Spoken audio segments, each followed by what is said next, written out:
Est-ce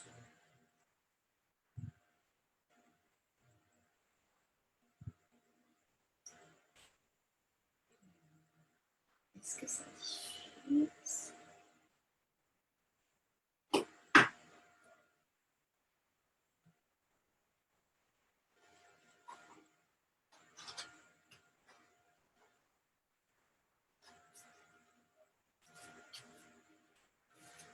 Ouais, ça diffuse. Ok, bonjour tout le monde. Alors, on se retrouve ce soir parce que aujourd'hui, c'est la journée de la non-violence éducative. Et donc, du coup, voilà, j'ai organisé pour l'association Parents Autrement à Tahiti ce rendez-vous en live, en direct, avec Maud Petit, qui est donc députée du Val-de-Marne en France. Et je vais vous la présenter quand elle va arriver, quand elle va nous rejoindre sur ce direct. En attendant qu'elle arrive, je peux peut-être... donc députée du Val-de-Marne. Je peux peut-être vous parler de l'association. Donc, l'association dont je m'occupe, que j'ai créée en 2013, c'est l'association Parents Autrement à Tahiti. Et notre objectif, c'est de promouvoir une éducation bienveillante de façon globale et systémique, donc pour nos enfants et notre planète. Donc nos 3 axes sont l'éducation bienveillante, donc ce dont on va parler aujourd'hui, l'instruction alternative, qui est en fait toutes les façons d'apprendre autrement, avec toutes les pédagogies alternatives, entre autres, et l'environnement, donc toute la sensibilisation à l'environnement que l'on peut faire avec les familles, avec les enfants, parce que finalement, ce sont des choses très très liées et on ne peut pas faire l'un sans l'autre. Voilà. Donc pour nous, c'était essentiel de travailler avec également des enjeux, travailler sur des enjeux environnementaux également. Donc, vous avez le chat, n'hésitez pas, quand Maud Petit va nous rejoindre, elle va rebondir sur vos questions. En fait, oui, je vais retranscrire, je vais lire les questions pour elle, parce que je ne suis pas sûre qu'elle puisse les voir. Bonjour. Voilà. Et qu'est-ce que je peux vous dire d'autre? La journée de la non-violence éducative, c'est une journée qui est nationale et qui a été créée il y a plusieurs années maintenant.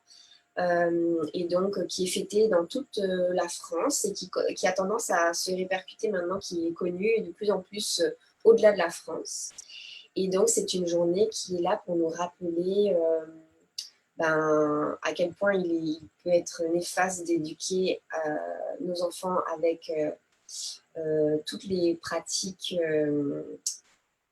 d'antan, on va dire, enfin on espère en tout cas, toutes les violences éducatives en tout cas. Donc Maud, tout à l'heure, vous précisez exactement ce que c'est, mais je suis sûre que vous savez déjà à peu près. En tout cas, pendant cette période, donc 30 avril, tous les ans, il y a plein d'événements qui se font sur la sensibilisation pour que chacun puisse trouver les outils qui lui correspondent afin d'éduquer ses enfants sans violence.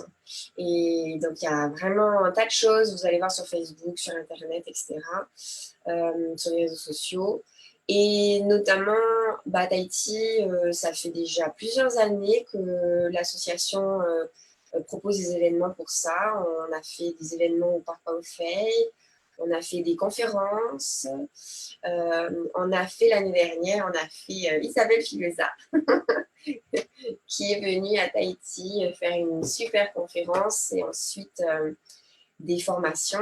Et aussi, donc, pour le jour pile, on avait fait une projection d'un film, Même qu'on est imbattable, qui parle de la Suède notamment, qui a été le premier pays à légiférer contre les violences éducatives. Et aujourd'hui, depuis l'année dernière, donc depuis juillet 2019, la France est entrée dans le cercle des pays abolitionnistes, comme on les appelle, donc qui ont aussi légiféré. Donc maintenant, donc, c'est interdit par la loi d'utiliser les violences éducatives ordinaires. Salut, Liata, contre nos enfants. Donc, j'attends Maud, je meuble en attendant. Si vous avez déjà des questions, on peut peut-être déjà enchaîner là-dessus. En tout cas, dès que je la vois arriver, je la mets sur l'écran et vous la verrez aussi.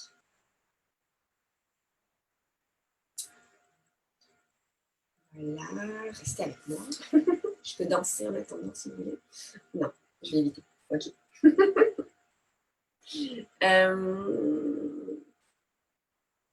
Je lui envoie un petit message.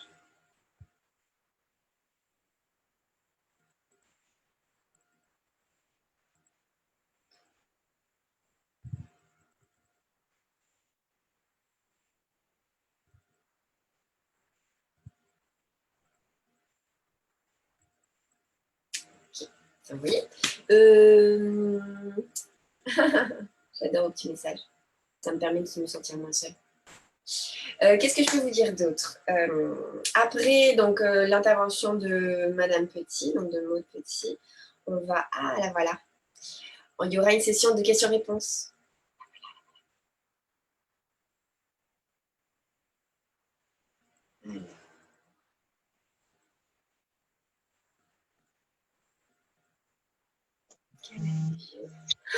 Bonjour.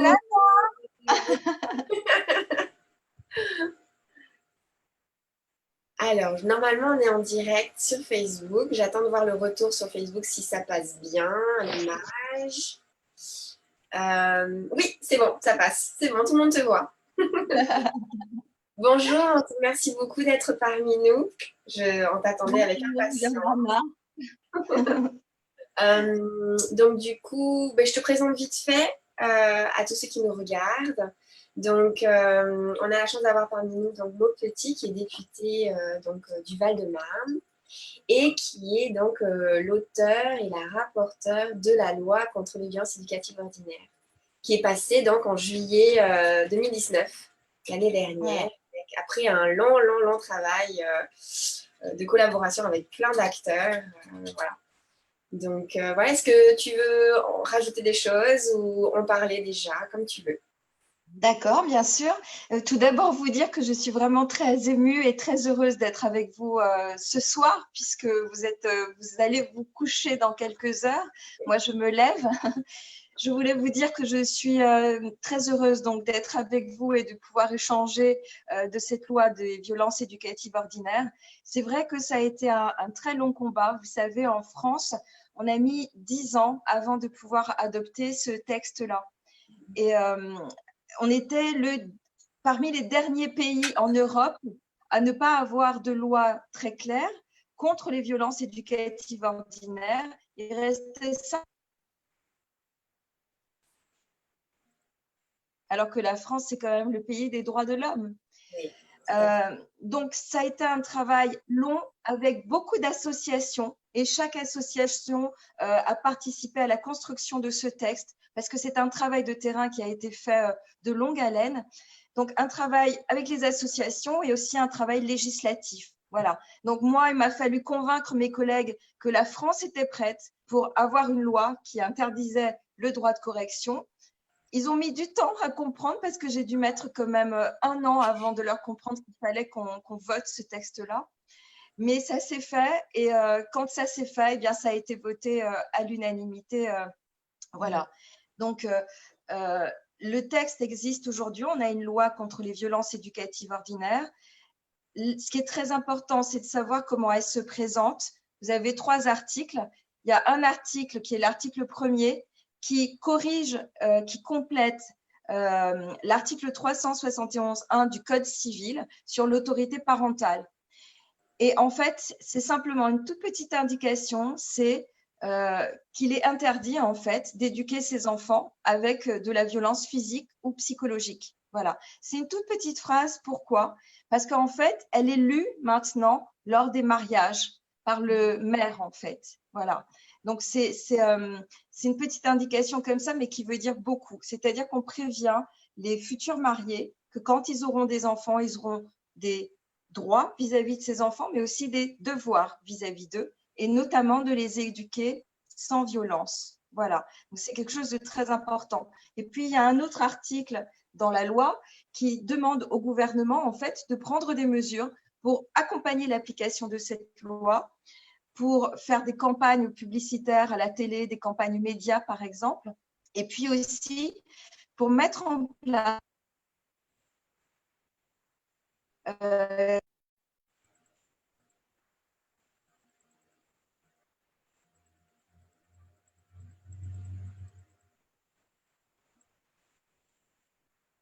vous m'avez bien entendu? Ouais, c'est un petit peu coupé, mais normalement. Vas-y, tu peux continuer, là on t'entend. Voilà. Oui, je disais que le texte, la loi, a deux articles importants. Donc, l'article qui est lu par le maire lors des mariages, et puis un autre article qui demande au gouvernement de faire des campagnes médias pour parler du texte et pour mettre en place des mesures de formation et d'information pour l'accompagnement à la parentalité. Ça, c'est super.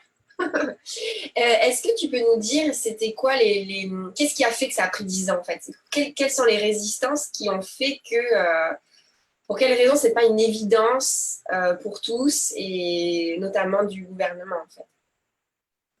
Alors, la première chose, c'est parce que c'était culturel. Oui. La première chose, c'est parce qu'on a été élevés comme ça par nos parents et nos parents eux-mêmes ont été élevés avec des violences éducatives ordinaires. Donc, en général, on fait la même chose que ses parents. Et on se dit que si on a été élevé comme ça et qu'on a réussi notre vie, eh ben, ça veut dire que ça ne nous a pas traumatisés et qu'on peut faire la même chose pour nos enfants. Mais en fait, non. Donc, c'est pour ça que ça a pris beaucoup de temps, parce que c'est culturel. Ensuite, parce qu'il n'y avait pas, il y avait ce qu'on appelle le droit de correction dans notre jurisprudence, qui faisait que les parents, s'il n'y avait pas de maltraitance, s'il n'y avait pas de coups et violences très élevés, en fait, contre les enfants, n'étaient pas jugés et n'étaient pas sanctionnés pénalement. Parce qu'il existe une sanction pénale contre les parents violents. Voilà, on n'a pas le droit de frapper son enfant. Le problème, c'est que quand il y avait des affaires dans les tribunaux, eh bien parfois, le juge pouvait estimer qu'un coup de pied, un coup de bâton, des insultes, eh bien c'était à titre éducatif. Et dans ce cadre-là, eh bien le juge ne condamnait pas le parent violent. Aujourd'hui, la loi fait disparaître le droit de correction et donc toute personne qui violente son enfant, physiquement ou moralement, eh bien, peut être rappelée à l'ordre. Tout à fait. Voilà. Du coup, est-ce que tu peux nous rappeler exactement ce qu'on entend par VEO, du coup, concrètement parlant? Alors, c'est un terme qui a été inventé, je ne saurais plus vous dire exactement par qui, mais pour caractériser tout ce qui n'est pas une éducation bienveillante. Donc, on parle de violence éducative, puisque c'est dans le cadre familial vis-à-vis de son enfant, ordinaire, parce que tout ça, en fait, ce sont des gestes et des comportements qui sont banalisés au jour le jour. C'est devenu ordinaire, c'est banal. Et quand on voyait quelqu'un dans la rue qui frappait son enfant, eh ben, on n'intervenait pas parce qu'on disait bah, ce papa ou cette maman corrige son enfant. Donc, on n'a rien à dire, on n'a pas à intervenir. Donc, c'est pour ça que ça s'appelle des violences éducatives ordinaires. Mais la violence, elle peut être donc physique ou psychologique ou verbale donc. La violence physique, c'est très facile à définir, ce sont les fessées, ce sont les gifles, c'est le fait de tirer les oreilles de l'enfant, de tirer ses cheveux, de lui donner des coups de pied, de lui donner des coups de bâton, de lui donner des coups de ceinture, tout ce qui fait mal. Ouais. Le baléni-o ici, malheureusement très utilisé, les savates. Ouais. Voilà, c'est ça. Et puis, il y a aussi donc les violences verbales et psychologiques. Ça va être quoi? Ça peut être ta gueule, je ne t'ai pas adressé la parole, Qu'est-ce que j'ai fait pour avoir un enfant comme toi? Je n'aurais jamais dû avoir d'enfant. Tu es lent, tu es grosse, tu n'es pas belle, tu ne réussiras pas dans la vie. Va dans ta chambre, je ne veux pas te voir, tu seras privé de dessert. Voilà, c'est tout ça qui sont des violences aussi psychologiques et qui blessent au fond de soi et qui blessent longtemps, à la différence des violences physiques qui vont faire mal tout de suite. Les violences verbales et psychologiques peuvent briser et faire mal toute la vie. Donc, en fait, ça fait mal au cœur quand je t'entends dire ça. Oui. Quand j'ai relancé donc le débat sur la loi, il y a beaucoup de gens qui m'ont écrit, des personnes de 60 ans parfois, et il y a un message qui m'avait beaucoup touchée. C'est un monsieur qui me demandait s'il y avait interdiction donc dans la loi des violences psychologiques, parce qu'il me disait qu'il n'avait jamais été frappé par ses parents, mais qu'il lui avait toujours dit des choses méchantes et blessantes, et qu'à 60 ans, il venait de terminer une psychothérapie de 40 ans. Voilà, donc ça dure toute une vie aussi, ça peut blesser. Alors, quelles sont les conséquences? Quelles sont les conséquences? Parce que parfois, on ne voit pas les conséquences. C'est vrai qu'une violence physique, un coup, peut laisser un bleu. Ça peut laisser une trace, une blessure, voilà. Mais les violences psychologiques qui sont répétées vont blesser autrement. Et en fait, cette violence, on va la reporter quand on va devenir adulte contre soi ou contre d'autres. Je m'explique.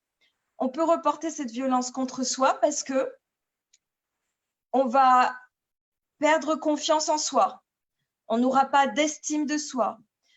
On va être boulimique. On va manger trop pour compenser un manque d'amour.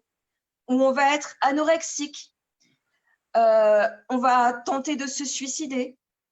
On va avoir un comportement exacerbé en utilisant des drogues. Ça, ce sont des violences contre soi. Et puis, il peut y avoir des violences contre les autres. Vous allez être agressif, vous allez frapper à votre tour votre conjoint, votre femme ou vos enfants. Voilà. Et donc, tout ça, toutes les violences qu'on vit quand on est enfant peuvent se transformer en actes de violence quand on est adulte, contre soi ou contre les autres. C'est pour ça qu'il faut, dès l'enfance, avoir un environnement bienveillant pour bien grandir. Voilà.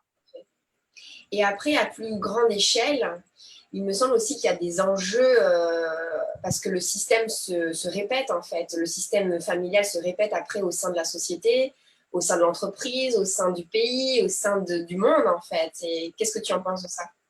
C'est exactement ça. C'est ce que j'expliquais, c'est que quand on est enfant et qu'on vit des situations traumatisantes, parce qu'on est victime de violences éducatives ou parce qu'on voit son père peut-être ou son beau-père frapper sa maman, on peut devenir aussi violent. Alors, tout le monde ne devient pas violent, mais on peut devenir violent et reproduire ça plus tard dans ses actes. Et on peut, même si on a, par exemple, un petit garçon qui voit son papa frapper sa maman, ça n'est pas normal. Et bien lui, même s'il n'a pas pris de coups enfant, il peut devenir un homme violent avec sa femme, avec sa vainée. Et ça n'est pas bon. Mais ça vient de l'enfance, parce qu'on a tendance à reproduire, en fait. C'est pour ça qu'il faut accompagner les parents pour qu'ils comprennent que, même si parfois c'est difficile, parce que les enfants, ça bouge beaucoup, eh bien, il ne faut pas être violent avec ses enfants. Et on a beaucoup de bénéfices à tirer d'une éducation bienveillante. Exact. Ok. Et du coup, tu parlais tout à l'heure de mesures mises en place, par exemple, de l'accompagnement, de la formation à la parentalité. Est-ce que tu peux nous en parler? Alors, pour l'instant, ça n'est pas encore vraiment mis en place. Vous savez qu'en France, quand on vote des lois, parfois, c'est difficile de les faire appliquer. Et en plus, là, manque de chance, alors qu'on aurait pu reprendre les contacts pour la réflexion à ce sujet, on est dans la crise du coronavirus. Donc, je suis quand même régulièrement en contact avec Adrien Taquet et il sait très bien qu'il faut qu'on avance sur ces mesures de formation et d'information. Donc, ça commence déjà un petit peu, vous savez, c'est avec les professionnels de la petite enfance, par exemple, mais il faudra former aussi les juges, il faudra former beaucoup de personnes et il faudra accompagner les parents. Et pour ça, il n'y a pas d'école des parents, mais vous avez des associations qui accompagnent les parents et qui leur donnent des réponses quand ils ne savent pas comment faire avec leur enfant. Donc, vous avez aussi des numéros qui sont mis à disposition. Quand vous avez des situations difficiles, vous pouvez appeler, quand vous êtes au courant de situations difficiles, vous pouvez appeler le numéro 119 Oui. pour… Alors, à Tahiti, ce n'est pas le 119. Je ne pense pas qu'il fonctionne ici. Par contre, il y en a un autre mis en place par la DSFE, la Direction de la Solidarité de la Famille. Je l'avais partagé, j'ai fait un panneau avec, c'est le 40 46 59 15. C'est moins facile que le 119. Et il y en a un deuxième, 40 46 58 36. D'accord, il faudrait, en fait, plus c'est court, plus c'est simple à retenir. Oui, on va travailler dessus, j'espère. Oui, je crois que c'est important d'avoir un numéro très facile à retenir et à faire. Parce que souvent, ce numéro est composé quand il y a un drame qui est en train de se dérouler. En urgence. Alors, voilà. Donc, vous avez ce numéro et vous avez un numéro qui a été mis en place aussi, en tout cas en métropole, dans l'Hexagone, spécifiquement pour comment ça s'appelle, la période de confinement, qui est le 0800 130 000. Je ne sais pas si vous avez le même. Oui, alors on n'en a pas le même, on en a un autre qui est du coup beaucoup plus court, mis aussi en place par la DSFE, mais qui regroupe toutes les urgences dues au confinement, que ce soit sanitaire, médical, etc. D'accord, très bien, c'est important, effectivement. Ça aide quand il n'y a pas de numéros partout différents. C'est une très bonne chose, une très bonne mesure que vous avez prise. Donc voilà, ces plateformes, en fait, permettent à des voisins ou à des enfants ou à des parents de prendre contact pour avoir un soutien, une écoute. Et quand des cas graves sont détectés et qu'il y a des urgences, un signalement est fait par ces plateformes au service judiciaire pour qu'une enquête puisse être menée. Ça ne veut pas dire, je voudrais rassurer les parents, je voudrais vous rassurer, ça ne veut pas dire qu'on va venir vous prendre votre enfant et le placer forcément. Mais s'il y a vraiment, vraiment urgence et qu'il y a véritablement des cas de maltraitance, oui, les services sociaux vont se déplacer et l'enfant sera placé en foyer ou en famille d'accueil plus tard. Voilà. Mais il ne faut pas en avoir peur. Alors, on s'est rendu compte avec cette période de confinement que les appels à ces plateformes ont augmenté de manière inconsidérée. C'est plus de 40% de pic d'appels. Donc, beaucoup d'écoutants ont été mis en poste pour suivre et prendre ces appels. Ce sont essentiellement des voisins qui, au fur et à mesure des jours, se sont rendus compte qu'il y a des situations pas normales à côté d'eux. Et il faut les en remercier. Et aussi des camarades, des enfants victimes de violences. Les petits copains et les amis appellent pour dire « mon camarade vit des violences éducatives dans sa famille ».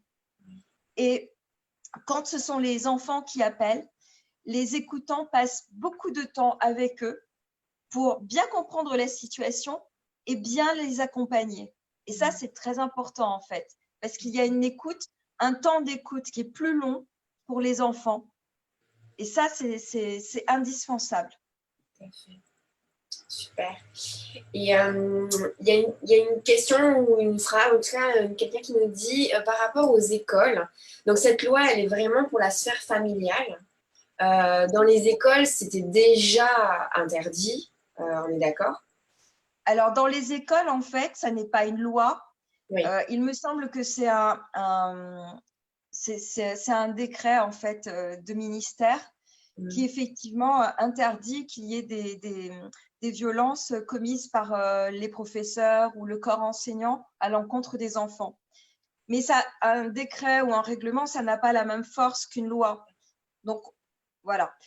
Mais ce qu'il faut savoir aussi, c'est que souvent, c'est le monde enseignant qui nous aide à détecter des cas de violence éducative ordinaire. Donc, quand on a fait la loi contre les violences éducatives ordinaires, on n'a pas voulu incriminer plus l'éducation nationale parce qu'on sait qu'on peut compter aussi sur eux pour détecter des cas et les signaler. Ils vont remarquer comment?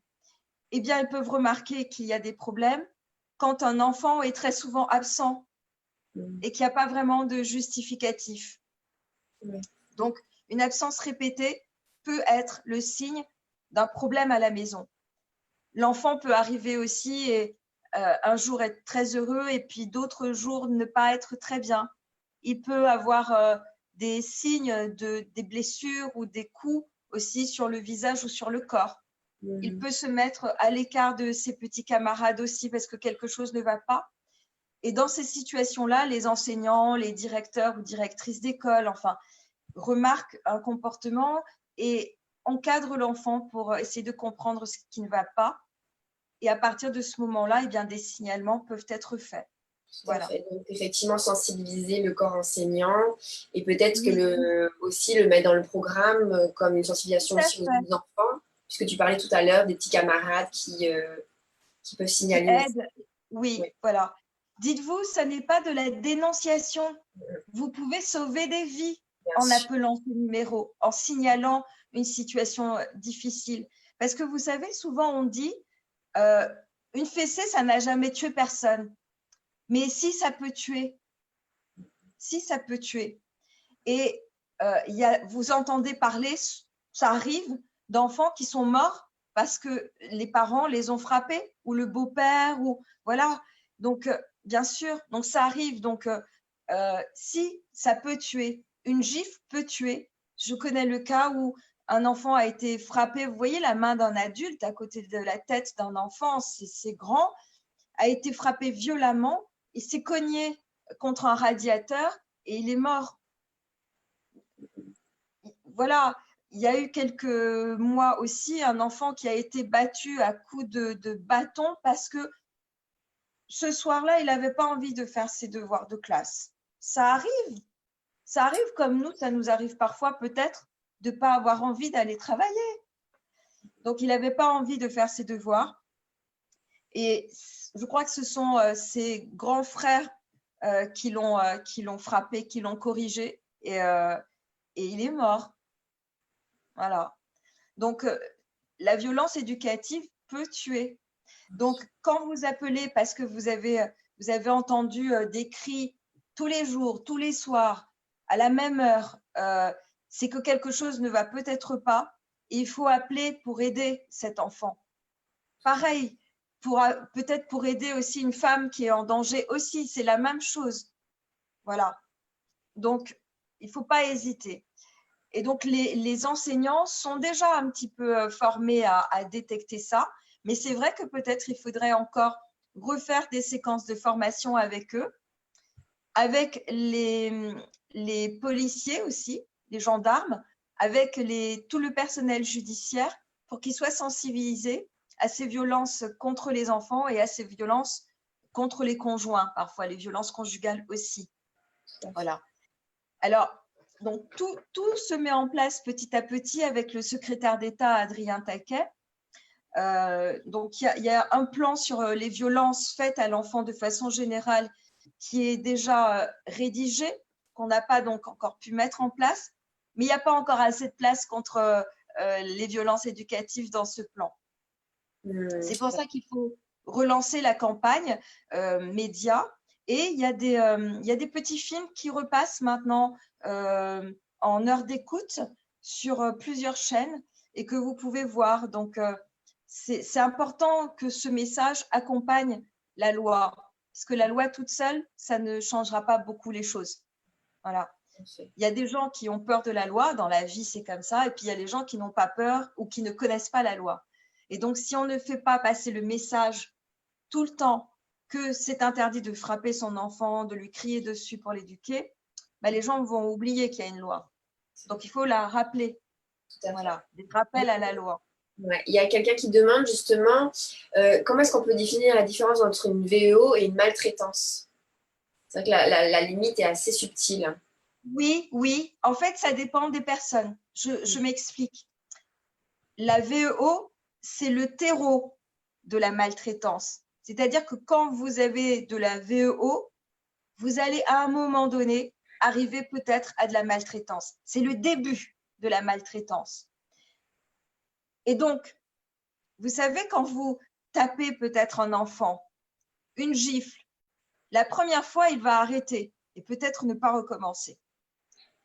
Mais un enfant, ça recommence parce que la gifle va le faire arrêter sur le coup parce que ça fait mal, mais il n'aura pas compris pourquoi il ne faut pas recommencer puisque vous n'avez pas expliqué. C'est pour ça qu'il faut expliquer les choses aux enfants.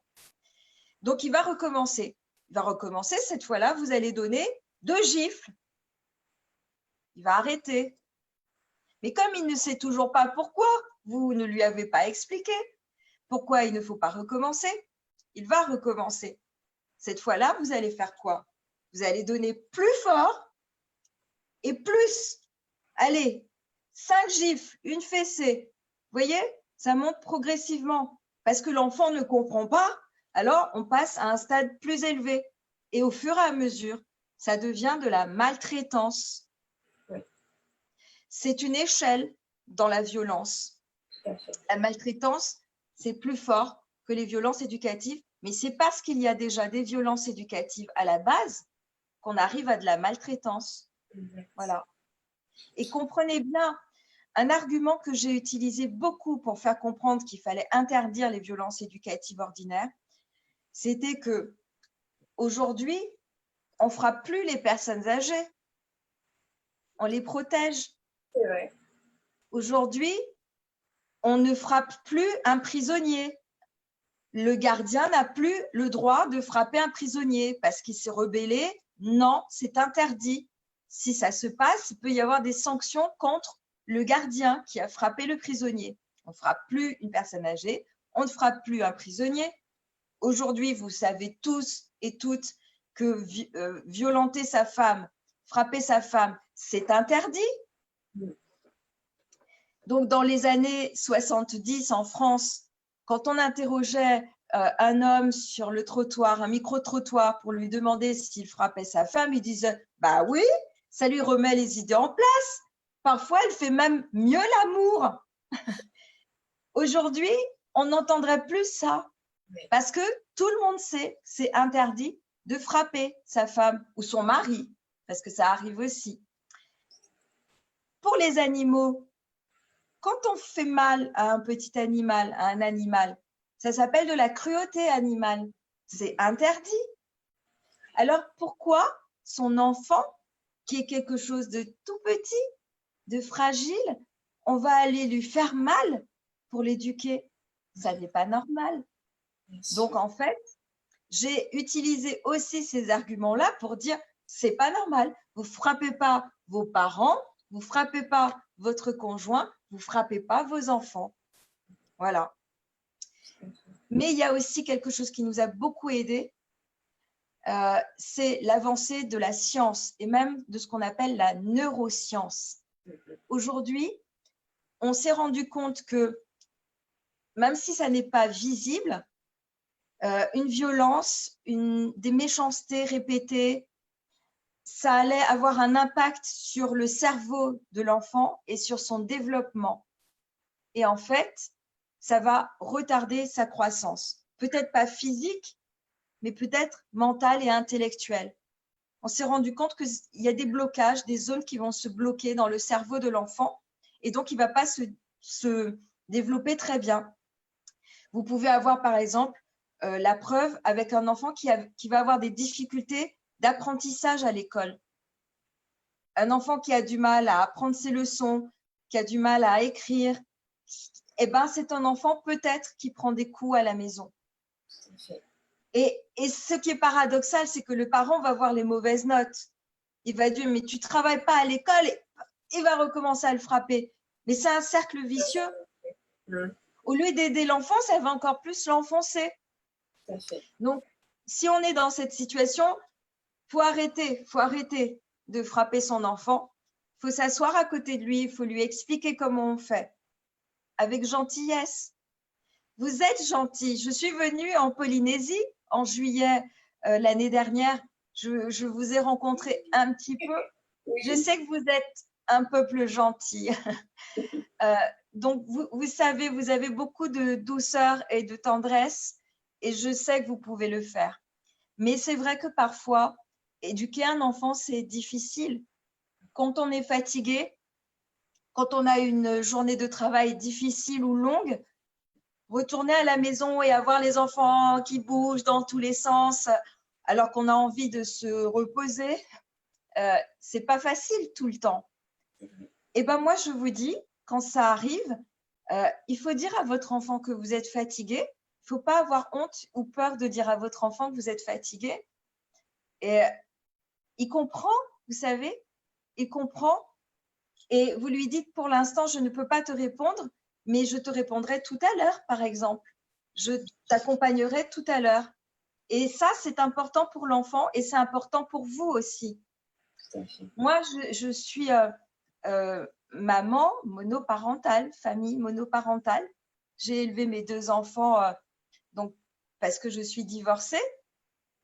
Alors, les enfants voient leur papa régulièrement. C'est important pour moi et pour eux et pour le papa. Mais je les ai donc toutes les semaines, toutes seules. Et c'est vrai que parfois, ce n'était pas facile. Aujourd'hui, ils sont adolescents, ils ont de la barbe. Et ce n'était pas facile tous les jours. Mais quand j'étais fatiguée, je disais aux enfants, vous savez, je suis un petit peu fatiguée. Si tu m'as parlé, je n'ai peut-être pas entendu parce que je suis fatiguée. Je suis désolée. Tu me redis tout à l'heure. On en reparle plus tard.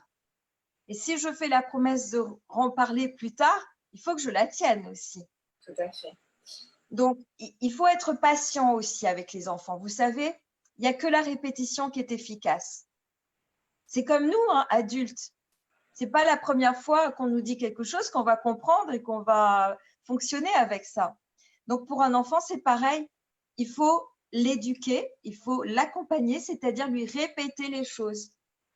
Et si vous voulez qu'il fasse bien quelque chose, il faut faire pareil. Il faut lui donner l'exemple. Si vous lui demandez d'aller vous chercher quelque chose dans la chambre, dans la cuisine, il faut lui dire s'il te plaît. Et il faut lui dire, quand il vous a amené cette chose, il faut lui dire merci. Parce que quand lui, vous allez lui donner quelque chose, il va vous dire merci. Ce sera naturel. Vous voyez? Donc, vous êtes valeur d'exemple pour votre enfant.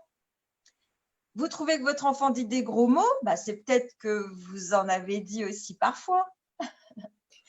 Ou qu'il l'a entendu de ses camarades ou d'une autre personne. Mais l'enfant, il répète, hein. Il n'invente pas, il répète. Donc, son comportement est calé sur vous. Et vous savez, vous êtes tout l'univers de votre enfant.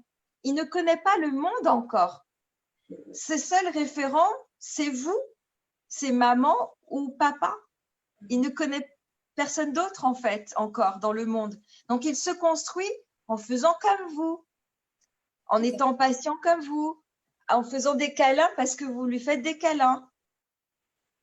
Donc, l'enfant, il est malléable, mais dans tous les sens. Si vous donnez une éducation bienveillante, patiente, en parlant beaucoup avec lui, je répète, les enfants, ils comprennent tout, eh bien, il va bien grandir.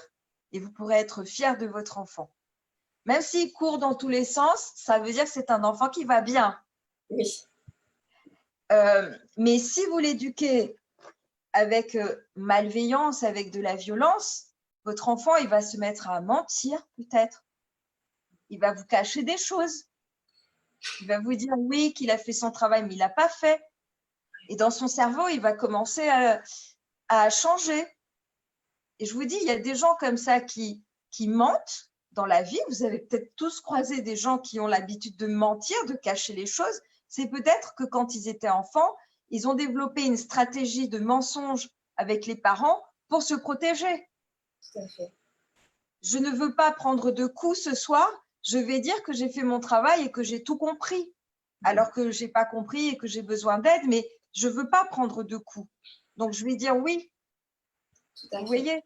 Et par rapport à, justement à tout ça, est-ce que si on voulait rêver et qu'on pouvait imaginer toutes les meilleures mesures à mettre en place pour accompagner et soutenir, justement, tout à l'heure, tu parlais beaucoup de solitude du parent. Et là, on parle beaucoup de presque d'informations à donner, j'allais dire d'éducation, comme tu parlais d'école des parents. Donc, si on voulait imaginer comme ça les plus belles mesures à mettre en place pour que cette éducation bienveillante devienne une normalité, ce seraient lesquelles selon toi? Moi, je crois, j'en ai réfléchi et parlé il y a quelques jours aussi, que peut-être un module d'éducation à la parentalité à l'école, par exemple, ça pourrait être très intéressant. Vous savez qu'aujourd'hui, il y a des programmes d'éducation sexuelle. Oui.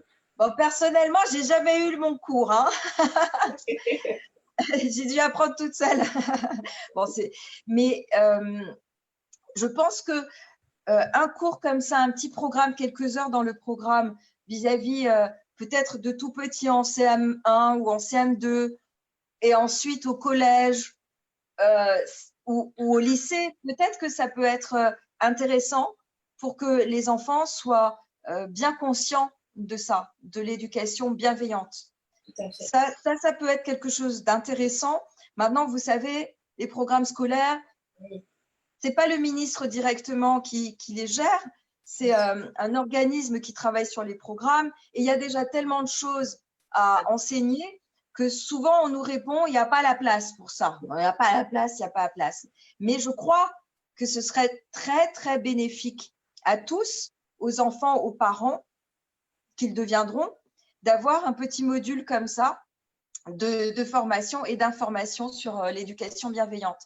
Il y a aussi peut-être une possibilité de faire quelques rappels ou un peu d'accompagnement à la maternité Oui. pendant la grossesse. Pendant Oui. la grossesse, comme la maman est souvent, maintenant aujourd'hui, elle est accompagnée du futur papa, a des rendez-vous régulièrement à la maternité pour la santé physique, on va dire, prise de sang, etc. Peut-être que ça peut être une occasion aussi de passer des messages aux parents. Peut-être aussi qu'on peut inscrire dans le livret de famille ou dans le carnet de santé, peut-être plutôt, une mention qui rappelle l'article 371.1 de la loi du Code civil, donc, pour rappeler que la violence, enfin l'éducation doit se faire sans violence physique et psychologique. Des petits rappels partout. Il faut expliquer ce que c'est. Hein, tirer les cheveux comme ça.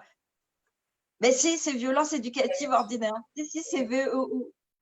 Et par rapport au congé maternité aussi, parce qu'il y a pas mal de parents, du coup, parce que le congé maternité se finit très tôt, donc du coup, il y a une solitude, il y a une surcharge mentale qui se met en place, etc., etc. C'est vrai, je me souviens de vos horaires de travail parfois très tôt et vous finissez tôt, c'est vrai. Il peut peut-être y avoir, par exemple, un accompagnement à la maison ou au sein d'associations. Il y a vraiment beaucoup d'associations qui font les choses pour bien accompagner les parents. J'en connais une, alors je suis désolée, j'ai oublié le nom de cette association, mais c'est un homme, un papa en fait, qui fait des formations pour les papas. C'est que Génial. pour les papas. Et il les accompagne. Alors, ils ont des poupées. Ils ont des poupées et il leur apprend à tenir leur bébé, comment on tient bien le bébé, comment on donne le biberon, comment on le change, comment on le nettoie avec les lingettes, voilà, comment on lui donne le bain. Et les papas, ils sont très heureux d'assister à ces formations. Il y a des sessions comme ça très régulièrement. Et c'est bénéfique parce qu'après, les papas qui savent faire, eh ben, ils accompagnent beaucoup la maman. Et donc, la maman, elle n'est pas toute seule à faire l'éducation de l'enfant, même du bébé, et ça soulage. Et quand on a moins de fatigue, eh ben, on est bienveillant. Voilà. Donc, il faut s'entraider, en fait. C'est comme ça aujourd'hui, dans les couples, de plus en plus, la fierté de l'homme, c'est de pouvoir accompagner son épouse. C'est pas la vainée qui doit faire tout toute seule. Voilà, le papa peut prendre son rôle très à cœur dès le début, dès la grossesse, dès la naissance de l'enfant. C'est très important. Et donc, il y a beaucoup d'associations qui accompagnent comme ça les parents. Mais ce qu'il faut, en fait, ce qu'on va faire déjà avec les départements, c'est un travail de récapitulatif de tous les numéros de téléphone qui existent au niveau national, de toutes les plateformes et des numéros de téléphone locaux, d'associations par exemple ou de services sociaux. On va répertorier tout ça sur une fiche qui va être transmise par les CAF et les PMI. Parce que la PMI, c'est un outil important aussi pour pouvoir passer des messages aux parents. Et donc, il va y avoir ces fiches récapitulatives. On est déjà en train de travailler sur ça pour mettre sur un seul support tous les numéros, toutes les plateformes qui peuvent être utiles pour accompagner les parents, pour qu'ils ne se sentent pas seuls, pour qu'ils se sentent accompagnés, pour qu'ils trouvent des réponses à leurs questionnements. Maintenant, moi, je trouve qu'il faudrait pouvoir permettre aux parents, parce qu'il y a beaucoup de familles monoparentales, oui, de souffler de temps en temps. Et peut-être qu'il faudrait mettre un système en place de babysitting ou papy-sitting avec des personnes âgées peut-être qui pourraient garder l'enfant de temps en temps pour que la maman ou le papa ou le couple puisse sortir, aller voir les amis, aller au cinéma, avoir un temps pour soi, parce que c'est vraiment très, très important de penser à soi aussi.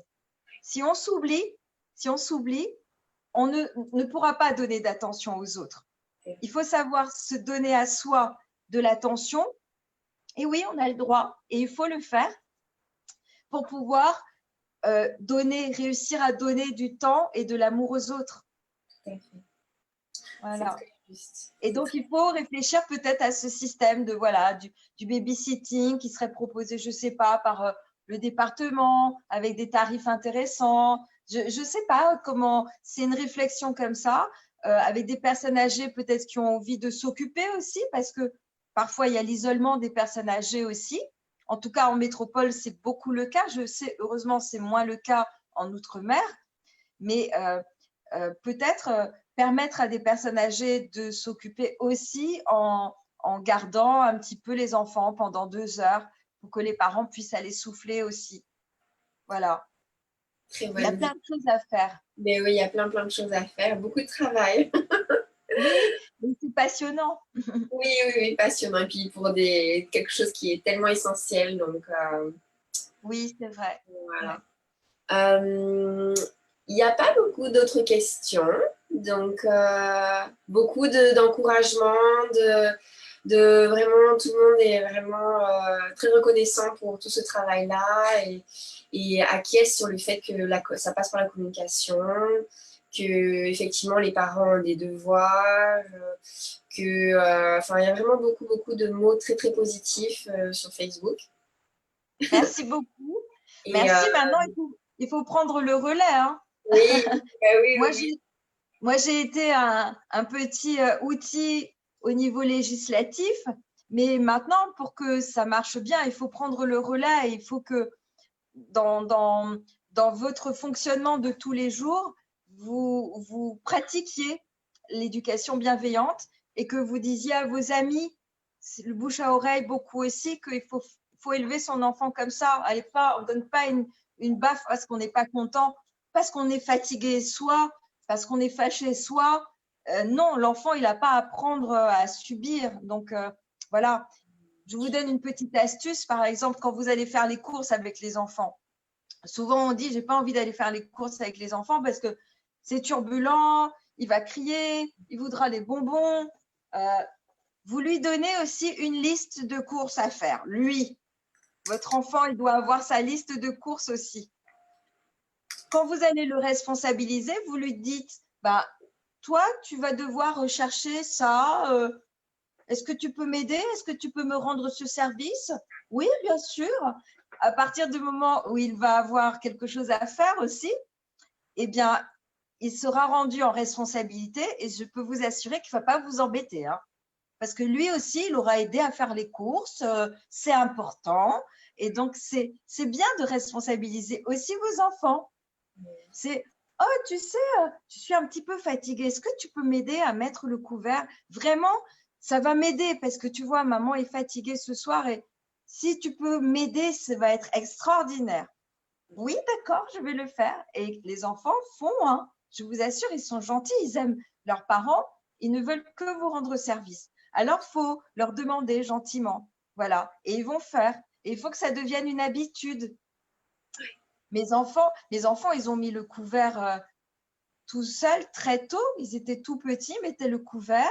Quand on avait fini de manger, ils débarrassaient. Je leur ai appris à faire la vaisselle très tôt aussi. C'est-à-dire que moi, je disais chacun a son rôle. Donc, moi, je prépare le repas. Vous mettez le couvert. Ensuite, vous faites la vaisselle. Voilà. On n'a pas de lave-vaisselle à la maison. Et on fonctionne encore comme ça aujourd'hui.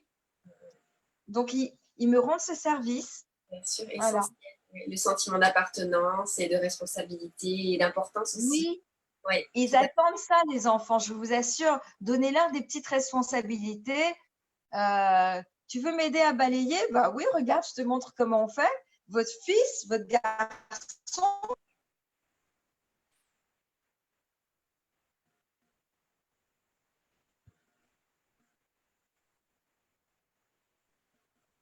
il faut les responsabiliser aussi. Ce sont des petites personnes, hein.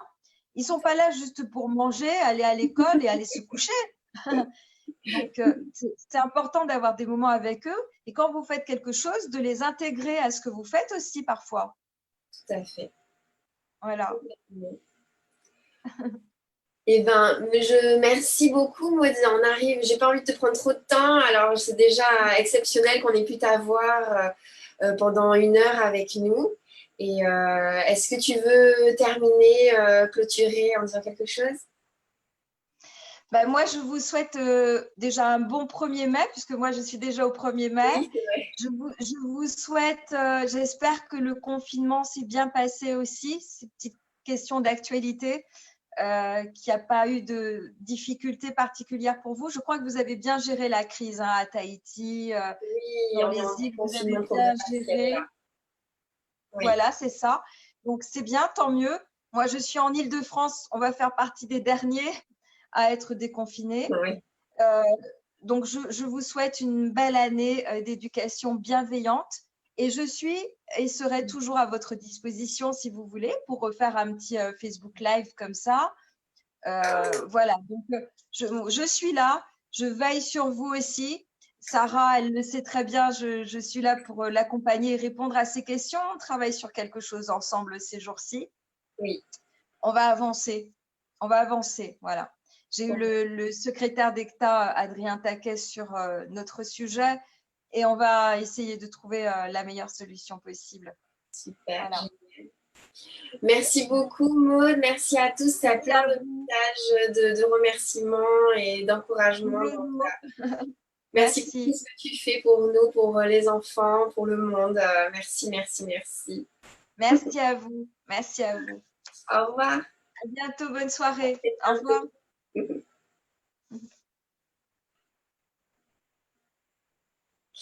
Ok, donc du coup, nous, on reste ensemble. Euh, on reste ensemble si vous avez des questions par rapport à l'intervention de la députée Maud Petit. Et ou si vous avez des questions peut-être plus précises sur justement comment mettre en place l'éducation bienveillante à la maison. Des outils concrets, voilà, je suis là pour vous. Donc peut-être s'il faut le rappeler, j'ai été longtemps professeure à l'éducation nationale, ensuite dans le système alternatif, éducatrice Montessori. Et puis, donc maintenant, je suis formatrice et coach en discipline positive et communication positive. Voilà, je suis formée à la communication non violente. Et donc, je propose des formations où je mixe un peu tout ça pour nos enfants, nos familles du Fénois. Donc, voilà, n'hésitez pas, dites-moi. Alors, Un module à l'école sur la bienveillance qui passera à l'éducation nationale. Oui, alors ce serait vraiment merveilleux. Pour l'instant, ça reste des initiatives, quand il y en a à l'école, parce qu'il y en a de temps en temps, ça reste toujours des initiatives individuelles de professeurs ou de directeurs. Ou dans les écoles alternatives, parfois c'est une ligne de conduite, mais qui reste assez isolée parce que ça reste des écoles hors contrat, etc. Mais c'est vrai que c'est pas, comme disait Maud, pas inscrit dans le programme. Même s'il y a dans le programme des phrases, des mentions un peu vagues où on pourrait inclure ça. En tout cas, c'est pas précisément voilà, il n'y a pas de données très précises. Bah, déjà parce que dans la formation des professeurs, c'est pas forcément enseigné. Hein. La communication non violente, discipline positive, parenté positive, tout ça, c'est pas très enseigné. Donc, en fait, c'est souvent parce qu'eux-mêmes se sont formés à titre personnel que du coup, ils l'intègrent dans leurs cours. Oui, travailler sur soi, c'est essentiel parce que, ben, encore une fois, Maud le disait, on ne peut pas donner si on a, on peut pas donner de l'empathie, de l'amour, si soi-même on est vide et qu'on est vide d'empathie, d'amour, etc. Donc il faut avant tout prendre soin de soi pour pouvoir ensuite pouvoir prendre soin des autres. C'est comme Isabelle Filosa donne l'exemple de l'avion, quand l'avion commence un peu à... Voilà, il y a les masques qui tombent et donc la consigne est très claire. Il faut d'abord mettre le masque à soi pour pouvoir mettre le masque à ses enfants. C'est exactement la même chose. Si vous ne prenez soin que de votre famille et de vos enfants et que vous vous oubliez, à un moment donné, c'est évident que vous allez exploser et malheureusement, ça explose très souvent sur les enfants. Donc, c'est un cadeau que vous leur faites de prendre soin de vous. Après, il y a un juste milieu. Hein. Je connais aussi des familles, malheureusement, dans lesquelles c'est assez passé à l'extrême. Et effectivement, un parent qui n'est pas là tous les soirs parce qu'il doit faire son sport ou qui sort en soirée ou qu'il part en vacances tout seul ou le couple part des mois et des mois sans enfant, ça peut également créer des traumatismes et un manque affectif, etc. etc. Donc voilà, il y a un juste milieu quand même à voir. Oui, donc, alors, oh oui, ce serait tellement bien, des cours de communication et d'empathie à l'école. Donc, ce qui existe aujourd'hui, encore une fois, c'est une initiative personnelle. Il existe des programmes. En France, j'en connais, Graines de médiateur, par exemple. C'est un programme de Belgique. Et du coup, ils viennent, enfin, l'école fait appel à eux, et puis il y a des formateurs qui viennent, et puis ils font un programme comme ça sur l'année ou pendant quelques mois. Voilà. Mais ici, pour l'instant, il n'y en a pas. Je travaille avec des super copines qui quand même proposent des initiations à la CNV dans les écoles. Donc du coup, je travaille un peu avec elles. Donc j'ai la chance de pouvoir aller avec elles dans les collèges. Voilà. Certains collèges, pas tous, mais certains ont fait appel à notre petite équipe. Après, par ailleurs, moi, j'ai mis en place un programme parce que bon, j'ai été enseignante du coup dans une école alternative dans laquelle j'ai créé un programme d'éducation à la paix dans lequel j'ai mis tout ce qui était communication non violente, empathie, estime de soi, résolution de conflits, médiation, gestion des émotions, la totale, développement personnel des enfants, voilà, la totale. Après, voilà, pouvoir le démocratiser, le proposer à l'éducation nationale, c'est un objectif que je me suis fixé, mais c'est un petit peu compliqué. Mais je ne perds pas espoir. En tout cas, ce serait, j'en suis consciente, vraiment énorme, énorme, énorme. Des outils pour mettre en place avec des bébés. Alors, les bébés, je pense que c'est beaucoup ce qui amène aux violences éducatives ordinaires quand on a des tout jeunes enfants, quand on sort de maternité, enfin, quand on sort de grossesse, quand on vient d'accoucher, c'est la solitude et la fatigue, due à la solitude d'ailleurs. Mais en fait, c'est un des plus gros pièges, c'est ça. Et euh, comment dire, j'avais fait une conférence avec la DSFE super sur comment dire, sur un film qui s'appelait Tully, T-U-2-L-Y, qui parlait de cette solitude que cette jeune maman avait. Et en fait, qui parlait d'un système qui est très peu connu dans le pays francophone, plus en Amérique, dans les pays anglophones, c'est les systèmes de nounou de nuit. Et donc, ce film parlait de ça. Et donc, elle faisait appel. Donc, la journée, elle s'occupait de ses enfants. Mais la nuit, pour pouvoir dormir, parce que le bébé se levait beaucoup, est-ce qu'il la fatiguait beaucoup, est-ce qu'il créait des cris et des énervements contre son bébé. Donc, elle avait une nounou de nuit. Et ça, c'est vraiment un super concept. Le souci, évidemment, c'est que forcément, ça coûte de l'argent. Mais j'ai envie de dire que très souvent, on a de l'argent, mais qu'on le redirige sur des postes de dépenses autres, genre les pizzas, les voyages. Donc, pour ceux qui ont de l'argent, moi, je me dirais que c'est quand même essentiel de pouvoir se préserver du temps. Donc, ça peut être une solution. Ceux qui n'en ont vraiment pas, évidemment, là, c'est un travail à mener en fond avec le pays pour pouvoir mettre en place peut-être ce genre de choses. Mais effectivement, ça paraît un petit peu bisounours, mais vous savez que j'aime les bisounours, donc on y croit. En tout cas, sinon, mis à part cette idée-là, en termes de soutien, bah, il y a la famille. Hein. La famille qui peut être à double tranchant parce qu'effectivement, c'est un soutien physique parce qu'ils sont présents. Et en même temps, ça peut être compliqué au niveau psychologique s'ils ne sont pas sur la même longueur d'onde que vous en termes de bienveillance éducative. Donc voilà, il faut voir. Il y a aussi un autre système qui est pas assez démocratisé ici, je trouve, c'est les colocations. C'est la vie en communauté. Et c'était très connu avant.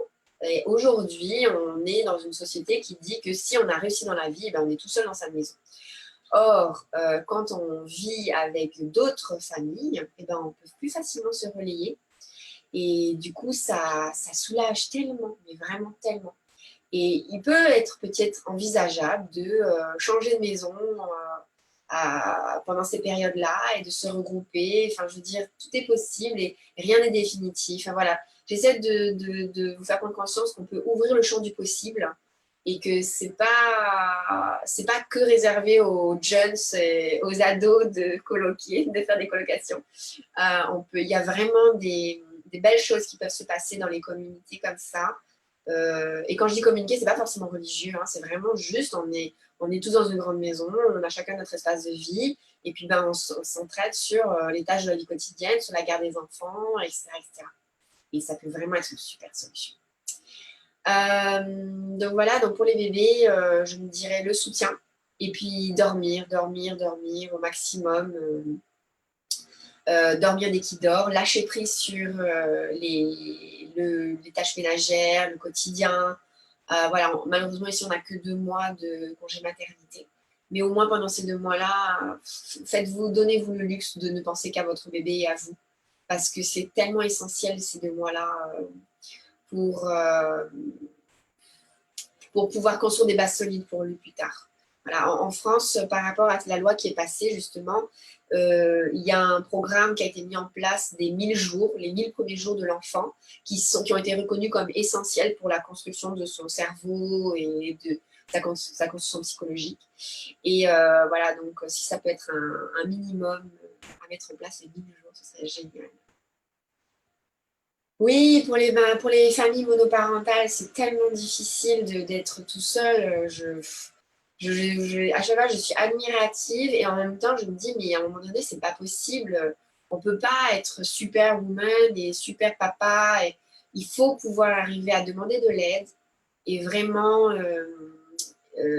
oui, effectivement, par rapport aux personnes âgées, il peut aussi y avoir ça, c'est-à-dire qu'on peut très bien aussi se regrouper avec des personnes âgées. Donc, effectivement, il faut qu'elles soient autonomes parce que sinon, ben, c'est comme des jeunes enfants, hein, les personnes âgées après quand elles perdent l'autonomie. Mais des personnes âgées qui sont autonomes et seules, il y en a beaucoup. Donc, pourquoi pas se réunir au lieu d'être tous dispatchés les uns loin des autres. Ce serait vraiment une très, très bonne idée. Et ça peut être vraiment être fait à échelle individuelle. Les gens peuvent vous trouver bizarre au début, mais après, vous allez voir que je suis sûre que vous allez trouver C'est vraiment des codes, des cultures à casser et à changer on doit être vivre seul. Ça, euh, la méthode de Jacques Salomé, j'adore Jacques Salomé, il est juste merveilleux. Il y a beaucoup de références, effectivement. Donc, lui, il est vraiment génial. En plus, il ne parle pas que de l'enfant, comme d'autres. Il parle vraiment du couple, de l'individu aussi. Donc, il fait tout plein de livres, de formations, de conférences sur le développement personnel. Et il y a vraiment beaucoup de choses. On a quelques livres de lui à l'école-lieu, si jamais vous voulez venir emprunter. On a une bibliothèque ici, donc vous pouvez m'envoyer un petit message, tout ça. Oui, tu as raison, Flore, les loyers sont très chers, donc vive la colocation. C'est vrai. D'autres références, peut-être Isabelle Filosa, évidemment. Catherine Dumontet-Crémer, qui a créé, qui est à l'origine de cette journée de la neuroscience éducative. Thomas Gordon, qui est américain, qui a fait Parents efficaces, ce genre de choses. Il est très lié avec la CNV, mais il a un peu face à sauce. Communication non violente, vous avez évidemment Marshall Rosenberg, qui est le créateur de la CNV, qui a fait quelques conférences dont que vous avez accès sur YouTube, sur spécifiquement les enfants, voilà. Mais après, voilà, la CNV reste plutôt globale. Et puis lui, il a fait un ou deux sur l'enseignement et sur...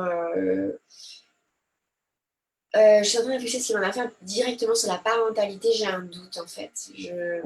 À vérifier. Par contre, donc moi, et forcément par rapport à mon parcours, etc., donc moi, j'ai choisi de proposer des formations de CNV pour les familles, pour les enfants et les familles. Ça, c'est... Voilà, j'ai choisi de ne pas proposer la formation de CNV classique. Et donc, du coup, par rapport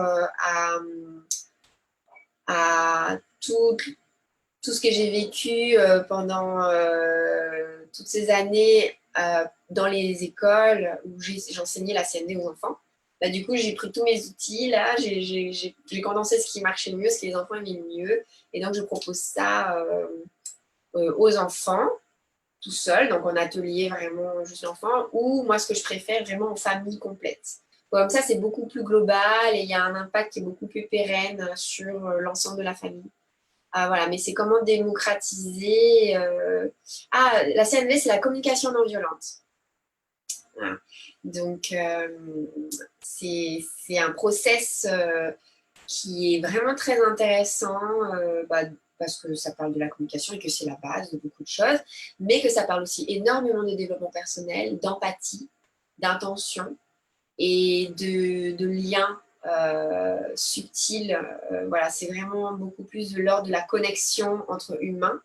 C'est vraiment le langage du cœur, la CNV, et du coup, ça fait vraiment beaucoup de bien dans les relations humaines.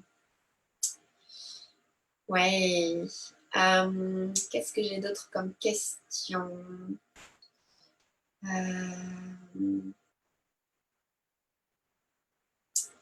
J'ai l'impression que vous n'en avez pas d'autres. Si vous n'en avez pas d'autres, on va se quitter là. Donc, je vous laisse un petit moment pour vérifier que c'est OK pour vous. Qu'est-ce que je peux vous dire d'autre? Cette journée, elle est hyper importante parce qu'elle rappelle à quel point les effets peuvent être néfastes sur nos enfants. Et on fait tous du mieux qu'on peut. Ça, c'est évident. On aime tous nos enfants. Même les personnes qui ont fait vivre des maltraitances avérées à leurs enfants, l'important, c'est de toujours estimer que l'humain est bon et que ça, c'est très CNV, très psychologie humaniste. L'humain est bon et donc on a tous une intention positive de faire ce qu'on fait. Et donc, même les pires cas. Et dans les cas les plus ordinaires de la vie, même quand on crie sur un enfant, c'est évident que derrière ce cri, il y a l'envie du parent de vouloir que son enfant en fait soit bien éduqué et qu'il réussisse dans la vie et qu'il soit heureux plus tard, etc. Et que du coup, on veut absolument qu'il intègre ces notions-là parce que sinon, on a peur pour lui, pour son avenir, etc. Ce qui est important de se demander, de se rappeler, c'est justement avoir dans sa maison des mots, des valeurs sur ce qu'on veut offrir à nos enfants plus tard, les cadeaux qu'on veut leur faire. Donc en général, quand je fais ça en formation, les parents, ils disent, ben, on veut qu'il soit heureux, on veut qu'il soit autonome, on veut que notre enfant soit confiant, soit responsable, voilà, soit, voilà, tous ces mots-là qui sont évidents, en fait. Et l'idée, c'est que quand on commence à partir en live, de se raccrocher à ces valeurs-là et de se dire, oh là, attendez, je crie, parce que c'est ce qui sort à cet instant, parce que je me sens impuissant, parce que ben, j'ai tout essayé, j'ai l'impression d'avoir tout essayé, de l'avoir répété 40 fois et qu'il n'entend toujours pas, il comprend toujours pas. Et donc, je me mets à crier. Et finalement, quand je regarde mes valeurs de confiance en soi, d'estime de soi, est-ce que vraiment, quand je crie, ça va lui apporter ça? Et du coup, cet outil-là, il est vraiment très efficace. Il faut qu'il soit visuel, par contre, et écrit en gros et joli. Vous pouvez avoir un panneau avec la famille, avec vos enfants. Et ça nous permet de nous ramener très facilement à finalement, est-ce que ce que je fais va vraiment m'apporter ce pourquoi je le fais? Donc, en général, on va se rendre compte que non. Et ouais, Cynthia, t'as bien raison. Au lieu des panneaux au McDo, on pourrait mettre ça. Ce serait beaucoup plus, comment dire, beaucoup plus aidant pour notre société, effectivement. Donc, ce que tu m'as fait rire. En tout cas, aussi, donc une fois qu'on a fait ce stop dans notre tête, genre waouh, ok, ce que je fais, c'est pas vraiment en fait ce que je veux faire. En tout cas, ça va pas apporter ce que je veux. D'avoir de l'empathie pour soi. C'est-à-dire qu'on fait ce qu'on a avec les parents qu'on a eus, avec l'éducation qu'on a eue. Et c'est vraiment très difficile, ça nous colle, quoi, ça nous colle. Et en même temps, plus on en prend conscience, et plus petit à petit ça part.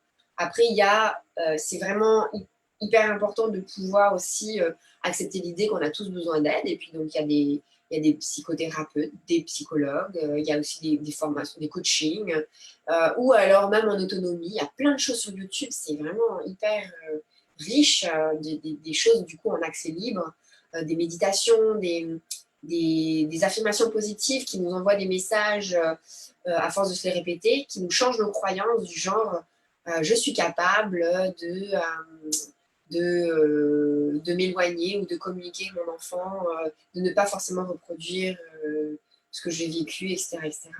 Donc voilà, c'est vraiment, il y a vraiment énormément d'outils. Encore une fois, si vous avez besoin de plus de précision, vous m'écrivez. L'association est là pour ça. Et donc, du coup, prise de conscience, on fait le stop. Empathie pour soi-même, parce qu'on a besoin d'amour, encore une fois, soi-même pour pouvoir en donner. Et puis ensuite, de pouvoir donc remobiliser. Normalement, quand on a fait ça, stop et empathie pour soi, normalement, on est à nouveau calmé. Et donc, du coup, on peut retourner vers son enfant et se mettre à sa hauteur et s'exprimer. On parlait tout à l'heure, vous disiez les commentaires, exprimer ses émotions. Donc là, on est en plein dans la CNV, gestion des émotions aussi. On parle de ce qui s'est passé, de ce qu'on a vu.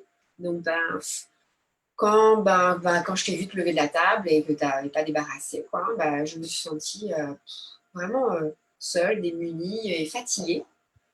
Et donc, on parle de sentiments. Et ensuite, on parle de nos besoins. Donc là, on est vraiment dans le process CNV. Les besoins, c'est vraiment, encore une fois, ce qui touche à nos valeurs. Donc, parce que j'ai besoin de coopération et puis de cohérence familiale. Enfin, tu vois, on a un groupe et puis on est une famille, on est soudés, on s'entraide. Et puis, j'ai besoin d'aide aussi. Voilà. Et ensuite, on arrive à la demande. Voilà, est-ce que tu serais d'accord pour venir m'aider à débarrasser. Et puis surtout, y penser sans que j'ai à te le dire, parce que voilà, c'est lourd pour moi. Et puis, donc là, on revient au sentiment. Et puis, j'aspire à avoir confiance. Donc là, on est dans les besoins. Avoir confiance que cette compétence, tu l'as pour ta vie future, en fait.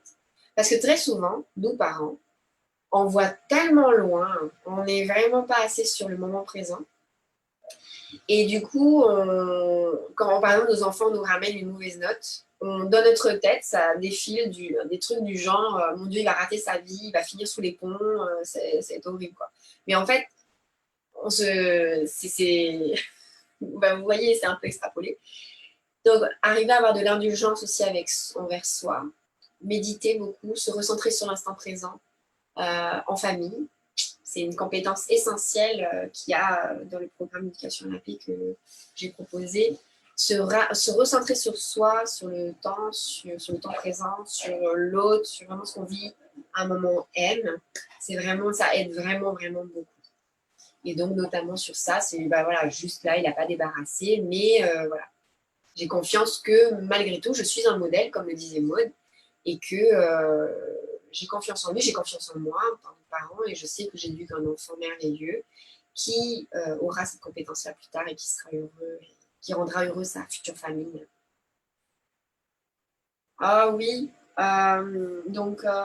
oui, je trouve qu'il est parfois difficile dans l'émotion de différencier envie et besoin. Alors, c'est sûr que dans l'émotion, de toute façon, on n'a pas, vous connaissez cet outil-là, j'en parle très souvent, le cerveau qui est déconnecté, donc on a le cerveau préfrontal donc, qui réfléchit, et le cerveau archaïque qui est dans l'émotionnel, et qui fait qu'on crie, qu'on pleure, qu'on tape des pieds, voilà, qu'on est, bah là c'est vraiment quand on est en crise, quoi. Que ce soit adulte ou enfant. Les enfants ont une maturité du cerveau qui est plus faible, donc ont tendance à plus facilement, voilà, genre le biscuit cassé, la jupe de la mauvaise couleur, voilà, ce genre de choses. Mais adulte, on le fait aussi, vous l'avez tous vécu. Donc du coup, quand on est dans l'émotion, on est comme ça, on ne peut de toute façon pas réfléchir, et donc forcément, on ne peut pas différencier envie et besoin. Donc déjà, on va faire ce dont je vous parlais tout à l'heure, le stop, la distanciation, on peut s'éloigner un peu, aller boire de l'eau, etc. Se recentrer sur soi, se donner de l'empathie, de l'amour, etc. Et une fois que du coup on est recentré sur nous-mêmes, là, on peut vraiment aller chercher la différence et se recentrer sur nos vrais besoins. La différence, c'est qu'un besoin, il est immatériel. On est dans l'ordre des valeurs. C'est vraiment quelque chose d'universel. Un besoin, vous pouvez estimer qu'un besoin, que ce soit vous, nous, dans notre pays occidental, ou au fin fond de l'Amazonie, ils ont le même besoin. Alors qu'une envie, ça va être souvent plus concret, plus... voilà, ça va être par exemple, j'ai besoin d'une voiture.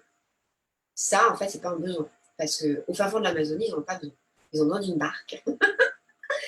Donc, excusez-moi, c'est peut-être un cliché, pardon.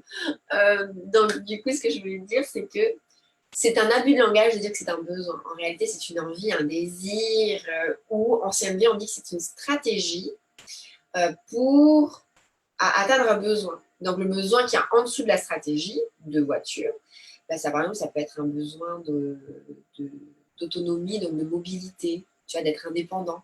Ou ça peut être un besoin de reconnaissance sociale. Ceux qui adorent avoir des belles, grosses voitures, etc. Voilà, il faut creuser en dessous. En tout cas, le besoin, c'est au-dessus, c'est global, c'est général, c'est de l'ordre de la valeur immatérielle et c'est universel. Moi, pour les enfants, je leur dis, ça ne se touche pas. Un besoin et se touche pas. C'est plus facile à l'expliquer aux enfants comme ça. Voilà. Vraiment, il ne peut pas vous dire j'ai besoin d'un chocolat. Ils ont besoin de se nourrir, ils ont besoin de s'alimenter. Et dans ce cas-là, ils peuvent aussi manger des brocolis. Euh, voilà, voilà. Bon, ben, je crois que c'est bon pour nous. Je ne vois pas d'autres. Ouais. Ouais, je remonte un peu effectivement des spots pubs à la télé. Je travaille dessus depuis un moment avec l'association. On avait un projet là qui était bien entamé avant le virus et à mon avis, ça va être remis à l'année prochaine. Mais effectivement, c'est un vecteur, c'est très très important. On a besoin d'aide à avec l'association, donc j'ai de l'aide, mais c'est de l'aide assez ponctuelle de personnes qui viennent et qui viennent avec ce qu'elles peuvent. Et voilà, mais du coup, c'est sûr que plus j'ai de personnes, plus l'association a de personnes comme ça qui viennent aider ponctuellement, et plus du coup, il y a un renouvellement régulier qui fait qu'on peut continuer à mener ce genre de projet beaucoup plus facilement. Donc, vraiment, si vous voulez contribuer, je vais finir là-dessus du coup. Si vous voulez contribuer, ce serait vraiment merveilleux. Chacun à son niveau, chacun avec le temps qu'il a, chacun avec ses compétences. Même si on n'est pas compétent dans, je sais pas, rien en ayant la foi dans ces valeurs-là et dans la nécessité de partager et de promouvoir l'éducation bienveillante à la plus grande échelle possible. Euh, Contactez-moi avec le Messenger par Retour-moi Tahiti ou Sarah, Aline. Vraiment, c'est toute l'aide est la bienvenue, quoi. Même si on ne peut pas physiquement, on peut peut-être en backstage, au niveau de la com, au niveau des écrits, ou ça peut être aussi parfois des dons financiers. Parfois, on a des dons financiers pour faire du coup des affiches, des choses comme ça. On cherche toujours un mécène pour créer une structure. Bon, là, on a créé l'association, l'écolieu avec l'association, mais les mécènes, c'est nous, quoi. C'est-à-dire que pour faire vivre, pour payer le loyer, les charges, pour l'instant, c'est l'équipe qui fait tourner l'écolieu qui s'en charge. Les parents qui viennent contribuent à, mais on n'a pas encore assez de parents pour que ce soit rentable. Donc voilà, donc si jamais vous voulez, si jamais vous connaissez quelqu'un qui a envie d'investir, c'est une super belle cause. Euh, voilà, donc et puis, même si vous ne voulez pas vous engager dans l'association, chacun à son niveau. Rien que déjà en étant soi-même un modèle, comme dit Cynthia, à la maison, ça fait déjà en sorte que vos enfants feront d'autres petits bébés, d'autres petites graines, voilà, et petit à petit, c'est exponentiel, quoi. Donc déjà, rien que ça, c'est la base, d'être déjà bienveillant dans sa famille. Il y a une jolie citation qui dit que si on veut changer le monde, rentrons à la maison et aimons notre famille. Je pense que ça commence par là, effectivement. Ensuite, une autre étape, c'est avec notre cercle, donc notre famille à nous, nos cousins, cousines, etc., d'en parler un maximum, de diffuser l'information au maximum. Quand ensuite on va dans des structures publiques, quand on voit des choses, quand on entend des choses, c'est vrai que c'est difficile parce qu'on a toujours cette idée que ça ne nous concerne pas et tout, mais ça nous concerne tous. Parce que ces enfants-là qui se font crier dessus, qui se font taper dessus, ils vont reproduire et ils seront peut-être dans la cour de récré de votre enfant. Ils seront peut-être finalement un jour le patron de votre enfant. Ils seront peut-être, voilà, enfin je veux dire, on vit tous ensemble, on est sur une même planète, on est tous liés, donc ça nous concerne tous. Donc ça ne veut pas dire qu'il faut rentrer dans le parent en disant ouais, tu fais pas bien et tout, mais au moins de lui signifier avec tout l'amour et l'indulgence qu'on peut avoir que on comprend que c'est difficile d'avoir un enfant, que nous aussi on est parents et que nous aussi ça nous est arrivé et qu'on on sait que c'est pas la bonne solution, est-ce qu'il a besoin d'aide. En général, c'est mal perçu, j'avoue, je sais, je vous envoie un peu à l'abattoir comme ça, mais quand même, c'est quelque chose de. Disons que c'est important de pouvoir être actif et de le faire. Parce que même si cette personne-là vous rentre dedans, parce qu'elle a été blessée, vexée, etc., et ben vous avez quand même semé une graine, une très grosse graine. Je peux vous assurer que par expérience, vraiment, quand on arrive à avoir le courage d'aller voir quelqu'un qui est en train de crier sur son enfant, au parc, au supermarché, et ben ça peut changer vraiment, vraiment beaucoup de choses. Et puis après, à plus grande échelle, dans les assos, et puis faire des mouvements comme ça. Voilà. Donc vous savez quoi faire. Et merci beaucoup d'avoir suivi ce live. Merci d'avoir suivi Madame Petit, Madame Maud Petit. Et puis, à très vite, Nana.